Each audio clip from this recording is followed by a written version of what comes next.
Salut, bonjour à tout le monde. Merci de choisir notre chaîne Libala et Senghor TV. Sinon, c'est comme ça qu'on appelle le mariage dans mon dialecte. C'est Libala. Et chez vous, comment vous appelez ça? Chez plusieurs, on dit le mariage. Dans mon pays, ça s'appelle Libala. Et je veux encore vous amener nager dans ce domaine, dans ce grand domaine si vaste, si compliqué. Merci et chapeau bas à tous ceux qui ont réussi leur mariage. Nous sommes là en train de suivre vos pas, sinon que ça marche aussi pour nous. N'hésitez pas de vous abonner et surtout de rester en communication avec nous. Cliquez sur la cloche de notification pour toujours être informé de tout ce que nous allons mettre en ligne. Je vais vous lire 5 choses à ne pas faire le jour de votre mariage. Vous vous mariez dans le prochain mois, suivez nos conseils pour passer une soirée mémorable avec vos invités en évitant le faux pas qui pourrait vous gâter la cérémonie. Je vous le lis quelque part, bien sûr, lu pour vous quelque part. C'est d'ailleurs le but de cette émission. Faire une nuit blanche la veille. Ah, ça, il faut jamais le faire. Pourquoi? Il y a le grand jour et la veille de la cérémonie. Lorsque vos amis vous lancent, allez, viens boire une coupe de champagne, ce sera ton dernier verre de célibataire. Ne tombez pas dans le piège. Vous savez comment se passent ces soirées. Cela commence avec un verre, puis deux, puis c'est la bouteille pour arroser le dimanche. Et les 5 choses à ne pas faire, c'est la première des choses, faire une nuit blanche la veille de son mariage. N'est vraiment pas le faire parce que vous serez très fatigué pour votre jour, un seul jour de votre vie où tu dois être concentré et surtout avoir votre force possible pour bien gérer les choses. La deuxième chose à ne pas faire, c'est arriver en retard. Pendant que tout le monde vous attend, c'est votre jour et que tous sont là pour ne voir que vous deux. Alors n'arrivez vraiment pas en retard. Sinon, vous allez décevoir beaucoup de vos invités et des autres vont s'en lasser et partir. Sinon, ne le faites pas.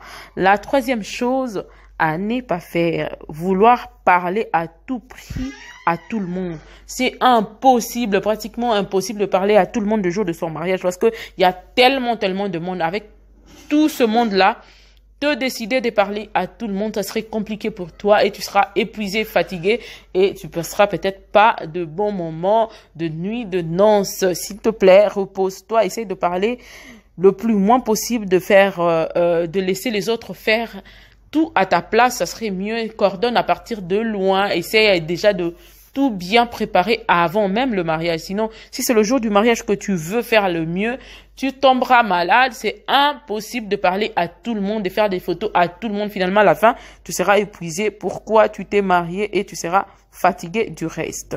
Le 4e point, n'est pas toucher à son assiette. Le jour J, le marié sont plus que sollicités entre les invités et le photographe souvenir.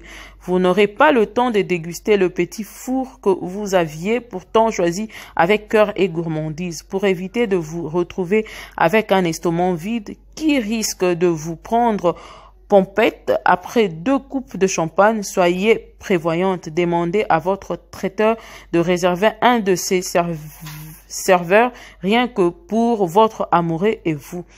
Celui-ci sera chargé de vous emmener à un bon moment.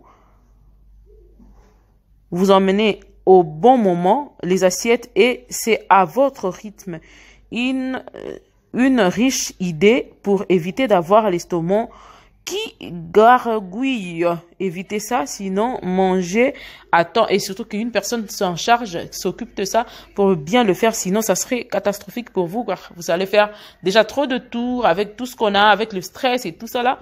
Arrivé à un moment où vous serez épuisé et affamé.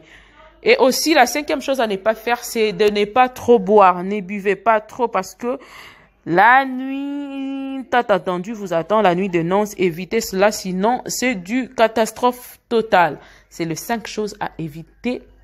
Ce sont les 5 choses à ne pas faire le jour de son mariage. Surtout, ne le faites pas. Vous le comprenez? Toi qui prépares ton mariage, ne le fais pas. Surtout, ne le fais pas. Toi qui es en train de vouloir faire ça, de vouloir préparer ton mariage aussi, n'hésite pas de suivre nos conseils. Nous sommes là pour vous. À très bientôt. Bye bye.